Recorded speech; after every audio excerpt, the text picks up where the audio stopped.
Welcome back to Have the Nerve for 2026. My name is Susan Wood, and for this episode, you will meet Melbourne-based podcaster and disability advocate Peta Hooke. Hello everyone, it's such a pleasure to be here. My name's Peta Hooke, I have cerebral palsy, and I'm the host of the I Can't Stand podcast, which is supported by Nova Entertainment, and I interview people with disabilities every week, talking about what it's actually like to live with a disability, and I absolutely love what I do. And in 2025, she released a short podcast series called Eggs, where she discussed her real-life lived experience navigating IVF and fertility. We talk about a bunch of things. We talk a little bit more about her journey with IVF, we talk about medical equity, and we discuss our lifelong disabilities and how that's shaped what gratitude means to us. Well, thank you very much for coming on my show. It's really good to have you on here. And I had the fortunate opportunity of being on your show as well. For this episode, we're going to talk about 1,000 things because I accidentally spoke about 1,000 things on your show, and I'm pre-apologizing / actually apologizing for the editing that you'd have to do around that episode. Peter, you did a very short series called Eggs, and it was a podcast series about your journey with IVF. Do you want to talk about that? Yeah, let's go. Give the people an overview of what your podcast is about and how did it feel for you to actually make that podcast? So the I Can't Stand podcast, just to give a bit of context, I started it in 2021 and I really wanted people to understand what it's actually like to live with a disability, because I think particularly back then and even today, there's still such a gap in knowledge, and also it's fantastic to foster that connection with the community, the disability community. So I never intended to do another podcast because I love I Can't Stand. It's my first child, so to speak. And then when I was actually thinking about having a human child, I'm like, oh, I probably should freeze my eggs. It's one of those things that I know a lot of women think about, disabled or not, particularly when you get into your 30s. At the time when I really started to seriously consider it, I was about 33, and I thought, Prince Charming hasn't quite turned up yet.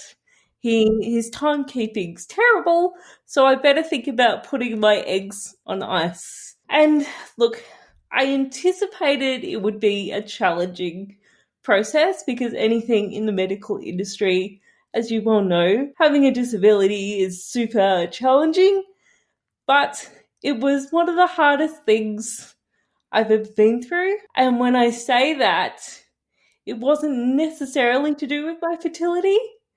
It was to do with the ableism and the inaccessibility of the system. As any good podcaster / content creator does, I thought, you know what? I can't just have this story living in my head. Surely we've got to make change or people feel seen in this area too. So I did a short, limited series about what it was like to freeze my eggs. Do you want to explain what the hardest part about inaccessible accessibility to healthcare is, as somebody who is freezing their eggs? Not even just that. Like, can I ask a question? Do you have pap smears? Do you do any of that? Interesting. No. Interesting.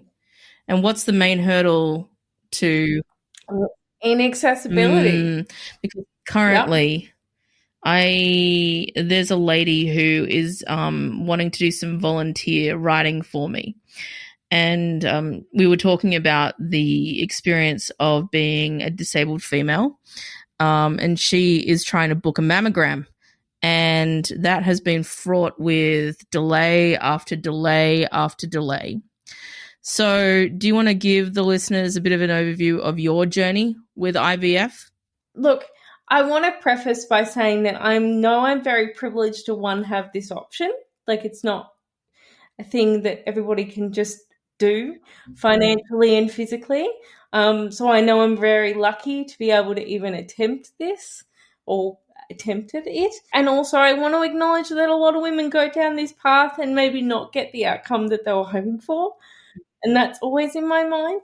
For me, I was very fortunate that for once my body actually gave me a solid. And I was like, you know what? You're not going to have to worry about, at least in this area of your fertility, who knows what happens in the future. But what you are going to be challenged with, Peter, is medical systems that don't want to accommodate for your needs. And what I mean by that in practicality was I can't stand, walk, or transfer myself. I need a patient lifter or hoist. So when I had the first consultation with my specialist, I flagged it, said, look, it's going to be something we're going to have to organise. He assured me that it should be fine, but unfortunately it wasn't. So it took, like, the long story short, it took 3 specialists and 313 days to get that hoist approval. And who approved that in the end? Look, I was very lucky because my original specialist, when he got told no by the hospital, he said, after a bit of fighting, he said, look, you might not be able to go through the private system, you might have to go public. And I said, I'm really not comfortable with that because I'm taking away a bed from a woman who needs it when I'm in the position that I can afford. I've saved for this. Also, I didn't want to wait longer because, as we know, with fertility, every month can count. So there was that, like, we all have that ticking clock if you are wanting to be a parent, but this really amped up the ticking. So I'm like, okay. So he said you might have to go public, but I had to get approval to go public as well, being a private patient in Victoria. But I actually never got that approval. I never heard back after multiple attempts. So I tried another specialist. That didn't work. They said you'll probably run into the same issues with us. And then I finally found an amazing clinic called Number One Fertility in Melbourne with Dr. Lynn Brewmeister. She actually has her own hospital floor in her building. I think what I'm learning as I keep doing this podcast is that I'm actually in a really privileged position, even as a person with disability, but like as a person with disability with paraplegia, who I would just be able to, I guess, transfer onto. And it's not every person with paraplegia either, depending on arm strength, depending on, I guess, and doing transfers takes a lot of confidence as well. So it wasn't until I was listening to your podcast, it wasn't until the woman who is very kindly volunteering some writing for me, it wasn't until I saw the article of that lady in Queensland who was just trying to get a mammogram who's got quadriplegia. Carol Taylor, yeah. Yeah, where I realized that I am such a privileged position of ignorance, which is why this podcast exists, and why yours exists for you. I mean, like, why what your one is for you is probably not a similar thing to me, but just sharing stories, because, like, by sharing stories, I did not realize until you shared your story on your podcast exactly what a pain in the ass it is, exactly how many people were like, it's too hard. And you're talking about how you're conscious about time ticking away. Time is literally ticking away. There's so many stresses. People really don't get it. Yeah. Look, and I wouldn't have either before I starting this process. Like, honestly, as many of us who have disabilities, this isn't my first rodeo with the medical system. So I thought, surely, I knew that there was a hoist in the particular hospital, that they were saying, no, sorry, it's not possible, because I had had a surgery there the year before and we'd used a hoist, but the IVF department refused it. It was specific to the IVF department in that particular hospital. So that was really interesting to know that the equipment was there and they were still refusing to use it. So, as any... when you're really motivated to get something done, you try and find a solution. I'm like, okay, that sucks. But I have one. Maybe if I bring my own and I bring a support worker or my parents, that was refused because of health and safety reasons. So I said, well, okay, what if I hire one and then hire a medical professional, a nurse, to do it, that was also, well, they refused that, but then they also started to say that the room was too small to do the transfer. And then I said, but I'm happy to transfer in the hallway. Like, the beds can move in hospitals. Let's transfer in the hallway if we need to. Like, I'll transfer in the street if we need to get on this bed. Are these people afraid? Are these people, like, you literally gave them every single option? You offered to bring your own equipment. You offered to pay for somebody else. You offered to do everything you could to be able to get your eggs frozen, because that is your right in this country. And yet they're like, nah, man. So what do you think it is? I can be a bit toxically positive. Like, I always believe the good in people. But this process really pushed me to the nth of my resilience. Like, I have had some pretty rough challenges in my life, as a lot of us have. But this pushed me to a level that I have never experienced. All I seemed to be achieving was buying more tissues every week in my weekly shop, because I couldn't stop crying. I was so upset that I would ring, try and get an update, say, no, there's no update for this month, call back at the end of next month and we might have some news. So, yes, by the end of it, I had a phone call with a medical professional, and they asked me questions that made me realise, you might not think that I should be a mother. Is this the thing that you don't want to talk about? It literally, what was, they were controlling my future. There is an article by Nicole Lee, and she writes an article about how there were no questions asked when it came to her abortion, but there were a million questions when it came to her fertility treatment and why she should be having children. Not to harken back on by the time this episode goes out, yours will probably go out way before mine because you're a lot more diligent about it. To me, this is another version of infantilizing disability, putting you in a too cotton wool environment, or trying to be like, no, we're here to do this because of your benefit. Your benefit, is that should you have children? We don't know. But for your benefit, probably not. Did you feel that? Or am I making it up? I didn't feel infantilized, because I think, to me, infantilization, and correct me if I'm wrong. Oh, no, you're probably right. But for me, it's like it wasn't like they saw me as a child. It was like I don't think they saw me as a sexual being or as an adult that would want to do this, or have the capability, I think, and it's very hard to read into other people's expectations and perceptions of you when it's unsaid. However, I think a lot of people would say, well, how is she going to do it? She's just wasting her money. She's never going to freeze her eggs. She's never going to use them. Why are we bothering? And it's like, but first of all, every disabled person is different. We all have different skills. And if I choose to go down the route of motherhood, I am going to go down it with so much information, so much planning. It's not going to be this thing that I'm just going to decide to wake up and do one day. Yeah, because I think most people with disabilities are very organised, very obsessed with pre-planning, very obsessed with making sure all the boxes are ticked, and even all the ones that are plan B, plan C, plan D.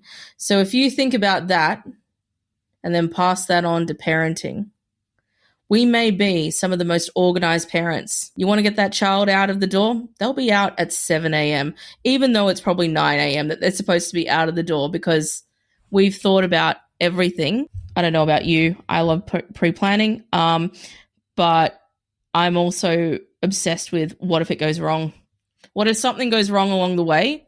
I need a plan B. But what if plan B goes wrong? Then plan C is going to happen. Don't worry, got plan D right there. And so I think maybe people need to understand that being a parent is not just about physical capability or about what like a quote unquote normal physical capability of an able-bodied person who's a parent. It's so much more than that. Look, I agree with you. And I think as far as me, I'm a total type A control freak. It's hard to tell whether that's just my personality or whether it's been fostered in me, as you say, with the amount of planning that you have to do as a disabled person. Like, it's just part of our lives, right? I can never be as carefree as my non-disabled friends. I wish. Yeah. You know? Also, I have anxiety because of all the things that can and do go wrong. Like, I have so many stories about when, frankly, a certain thing hits a fan and you're like, oh, God, what are we going to do now? You know? So I completely appreciate where you're coming from, and bring it back to parenting. I think also my pre-planning also comes from just knowing what the sort of comments and expectations non-disabled people have for me as a parent. Everybody's going to ask me, how are you going to change the child's nappy? Like, practical questions like that I'm like, you know what? I need to sort that out before people are going to ask me how I'm going to do it. What have been your key takeaways from this experience that you'd like to pass on to other people who are either thinking about the same route or are already in it, who might be in a similar situation to yourself? Not to be too Pollyanna, but I think that was one of the hardest things that I kept thinking. Like, I tried for over a year to get almost over a year to get my eggs frozen. And I kept thinking, how many women gave up, or couldn't keep going and being told no, or ran out of time.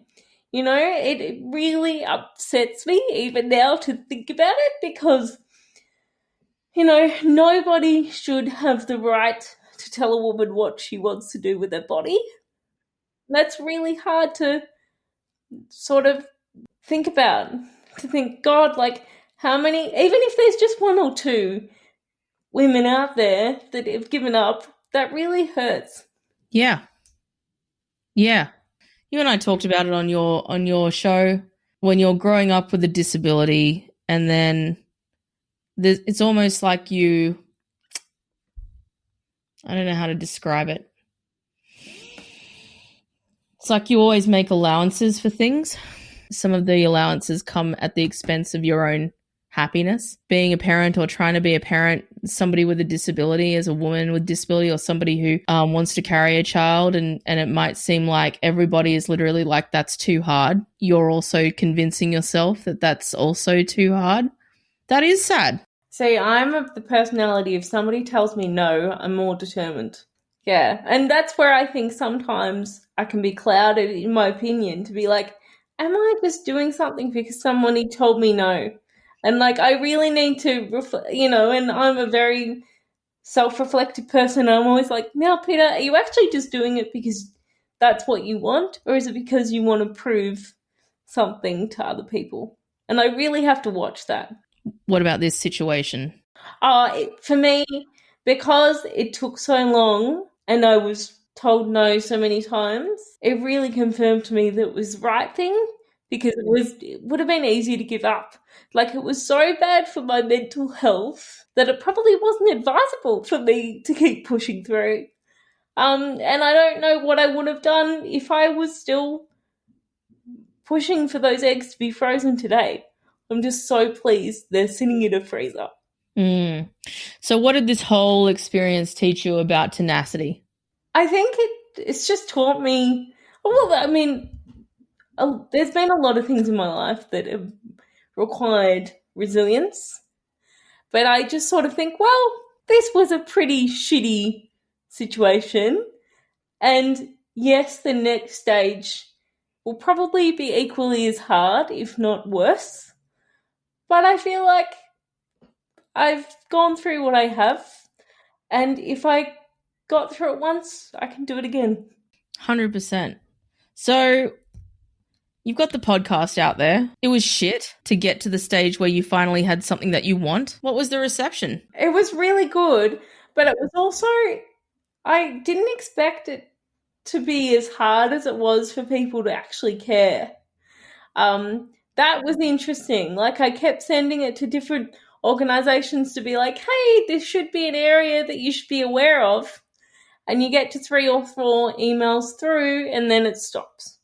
And it's like, okay, people still aren't ready to listen in this area. Why do you think that is?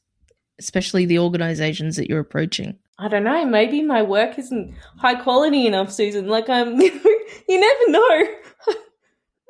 Okay, first, because the reason why I found out about this podcast is because a woman at work forwarded it to me, and she heard about this podcast, I think, through a newsletter.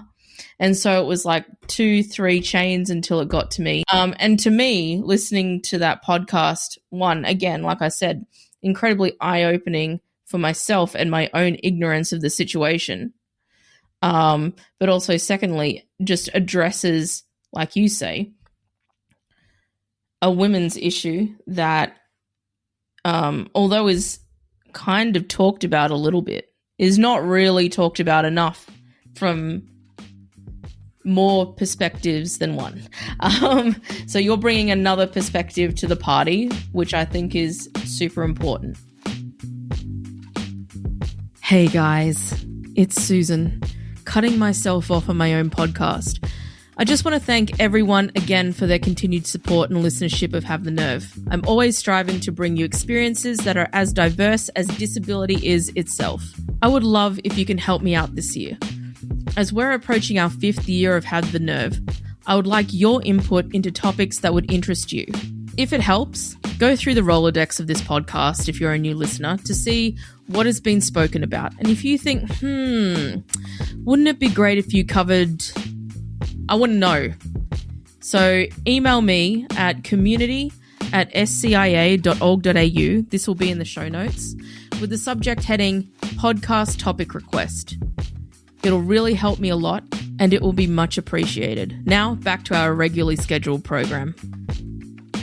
I also said at the end of all the episodes, I think, like, if anybody wants to share their story anonymously or on the podcast, like, please let me know. And I had a fair few emails saying, thank you for sharing your story. Here's my story, but I'm not in the position for you to share it publicly, even anonymously. So I think, it really, really surprised me. Do you think it's too raw for people? As I said at the top, like, I'm very aware of how lucky I was to get eggs at all. And that's not the case for everybody. So, it's a delicate, individualized experience. Well, I guess this show is all about not just sharing stories, but basically sharing stories of issues that may not be mainstream heard. And same with your podcast as well. And obviously something that we're both really passionate about is women with disabilities rights. What else are you passionate about? So many things. But to be honest, I can be a little bit single-minded. In what way? I'm a workaholic. And so am I. I don't know whether it's a disabled thing, like we can talk about that, or whether it's just us two, we're a sample size of 2. I'm not too sure. 100% of this survey said yes, we're workaholics. But yeah, look, I'm passionate about sharing other people's stories. I think one of the things that took me a long time to get into this area was I'm not very good about talking about myself. And like, I'm very aware that I'm sitting on a podcast being interviewed. But it makes me uncomfortable. I prefer to try and elevate other people's voices, particularly voices that aren't heard or can't be heard in and I don't want to say the word normal. What's another word? There's no other word. It's okay. Just a regular way. Why do you think you struggle sharing your story or sharing your stories or thoughts? I don't. Sorry if I misspoke there. It's not my story necessarily. I just, it's like that whole thing of Instagram, of how much you share of your life, I realized that my content would do a lot better if I showed what outfits I'm wearing every day, But you know what? Like, one, it's really hard to get dressed. It is. I don't have the capacity to show you 6 different new spring outfits. Like, it's not a thing. So, I don't think I'm very algorithm friendly. Oh, come on, Peter. You know how TikTok and Instagram is like a 24-hour news cycle, right? You can start a whole new thing. We just need to think about what that thing is. We'll brainstorm about it later. Well, being a workaholic, I'm always thinking about the next thing. But I think inherently I'm just a private person, and I'm not. I'm definitely opinionated about my own experience, but I'm not very good about speaking up for other people if it's not giving them the opportunity to speak for themselves.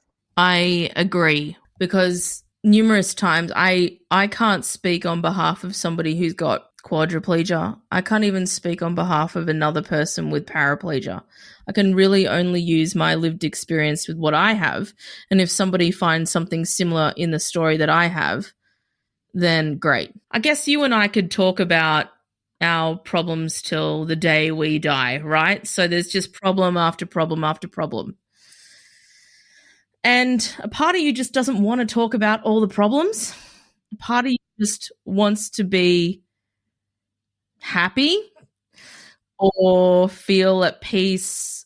I think maybe when it comes to disability stories, right, or like the stories of people with lived experience, very often people fall into the trap of wanting to share the absolutely worst possible moments of their life all the time. And that does something damaging to the psyche of the person saying that story over and over again. And I understand the irony of me stating this right now with the fact that the first 20 minutes of this recording was you literally sharing about your IVF story. We can't talk about that all the time. So, Peter, what makes you happy? I have to say, I'm very lucky in that most of the time I wake up happy just inherently. It's just my personality. I was a very happy kid. Sunshine makes me very happy. Like, I'm not built for the state that I live in. It just does not suit me. I love sunshine. I love the beach. I love hot weather. I love travel. I love really good food. I love clothes. Just very generic things, but at least they're easy to get. They're easy to source.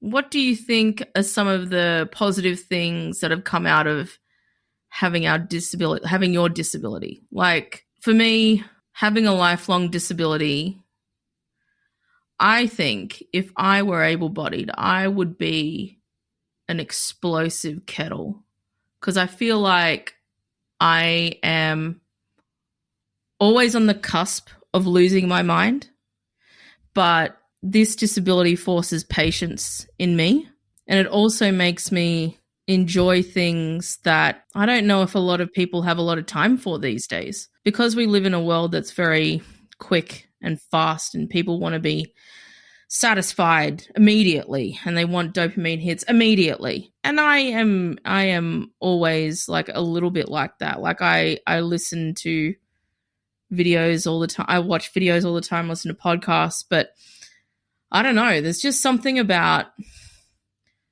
I am grateful. Like, does that make sense? Yeah, it totally does. I've never really felt like I needed a life coach or people to teach me gratitude, because I am just grateful.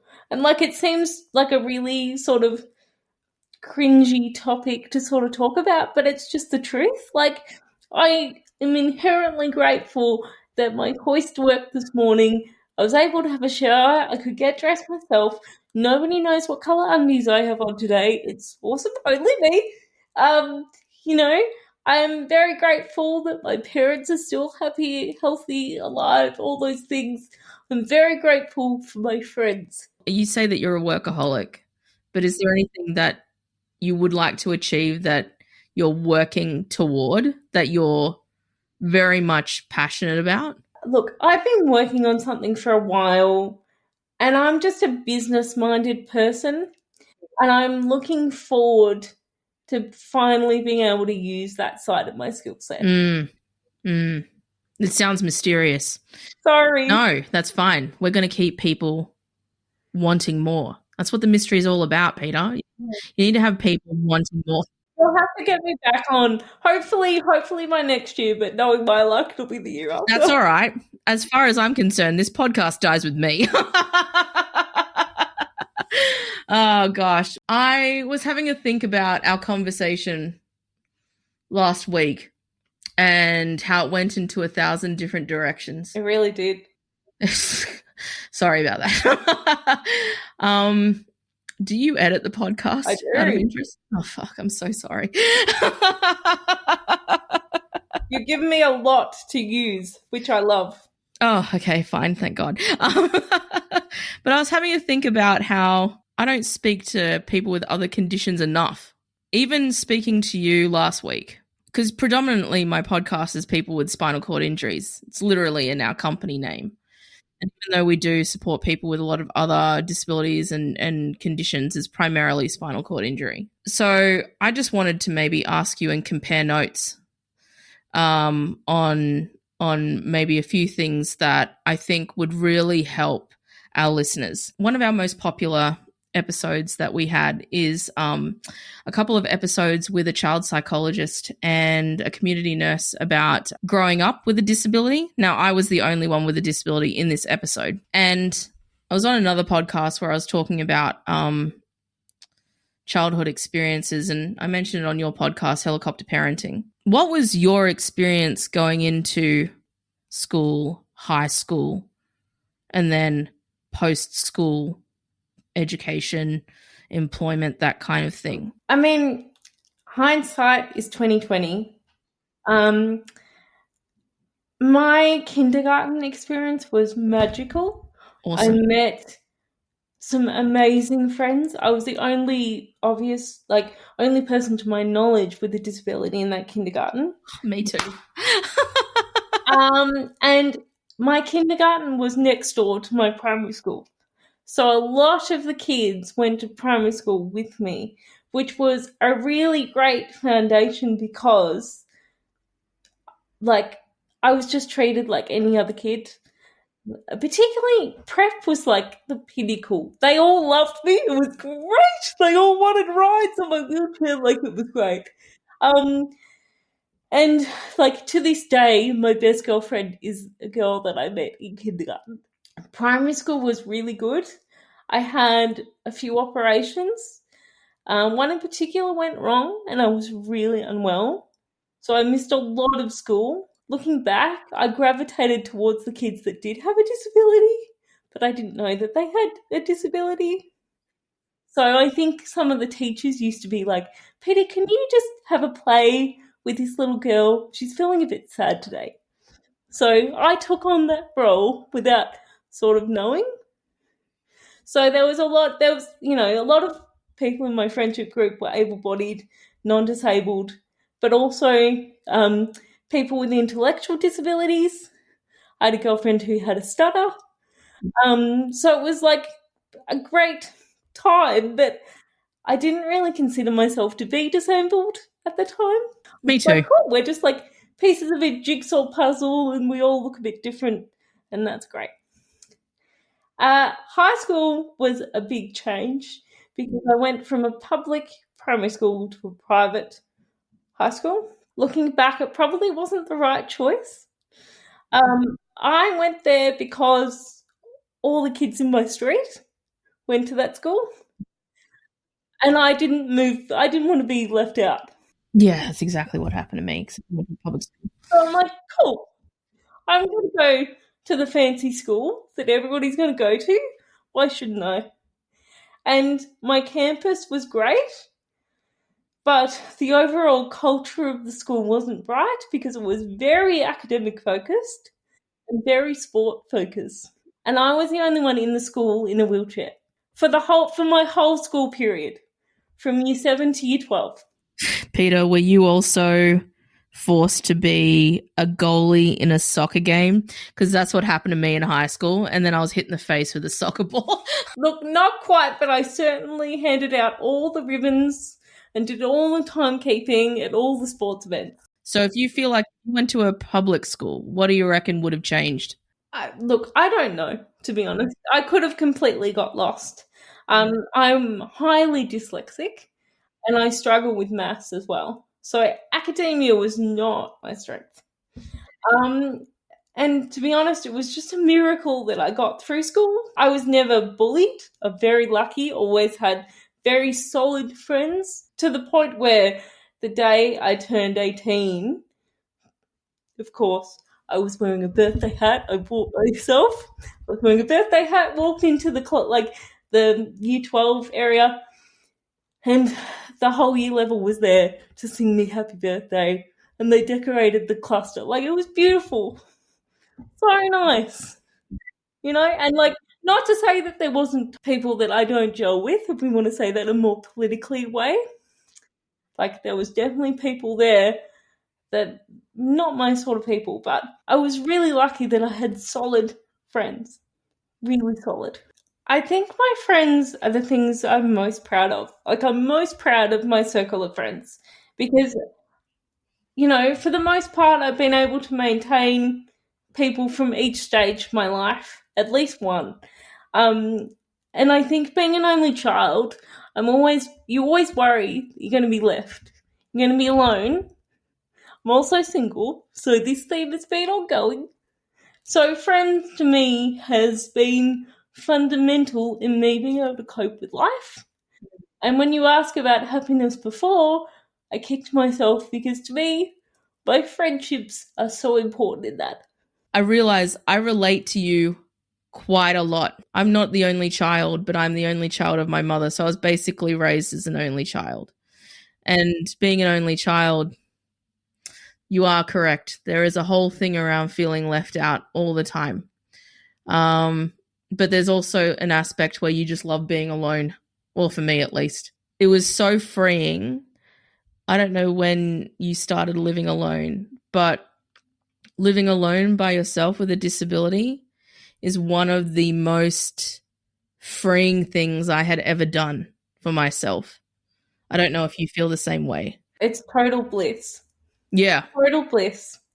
It's as long as everything works, when something goes wrong, it's awful. Oh, it's awful. If I'm having a good day and all my equipment is working, it is the best thing for my mental health, and it's so easy to de-stress, because guess what? When I finish this call, Susan, there's no one else in my house.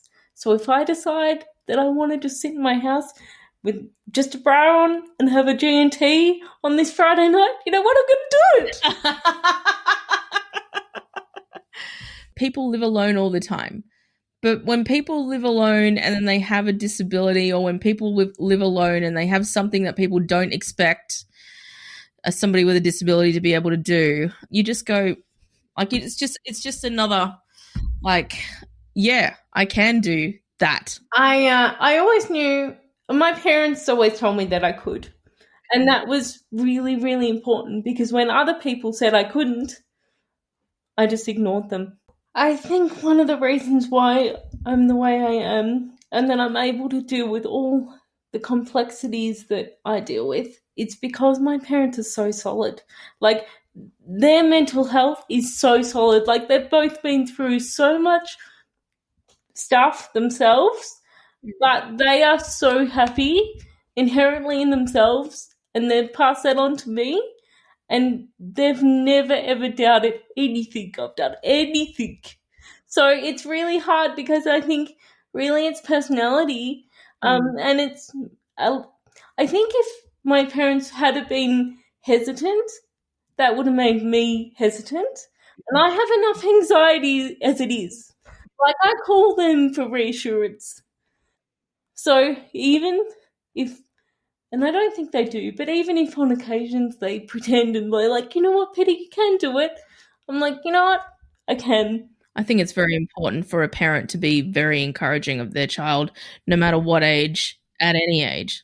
I phone my mum 4 times a day, and I'm like, Mum, I just need reassurances. I don't know whether or not that's a daughter-mother thing. Apparently so. I call my parents every night without fail. I think that's just an extension, again, the type of support and encouragement that they gave you, right? So that you're you feel so comfortable to be able to contact them, but then they're also like comfortable and secure enough in their parenting that they're like, you can do this.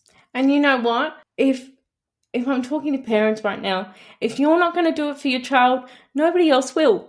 Nobody else is going to say to them that they're going to be able to do it more than you can, because the world is so hard. So I can't imagine what it would be like to not have that support team behind you to be like, you know what, despite how difficult it is to freeze your eggs or whatever else I'm going through at the time, we will get through it. Thank you very much for coming on the podcast. It's such a pleasure. Thanks so much for having me, Susan.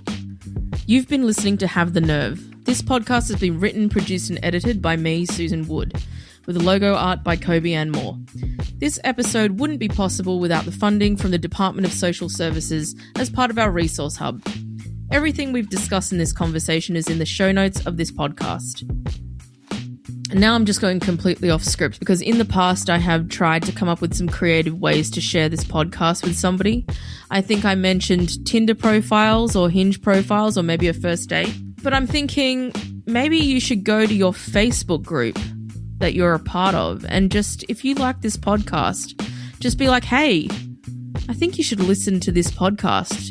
It's pretty sweet. And also, if you like this podcast, please give it 5 stars on Spotify or Apple Podcast. It will really help this podcast a lot. Thank you for listening.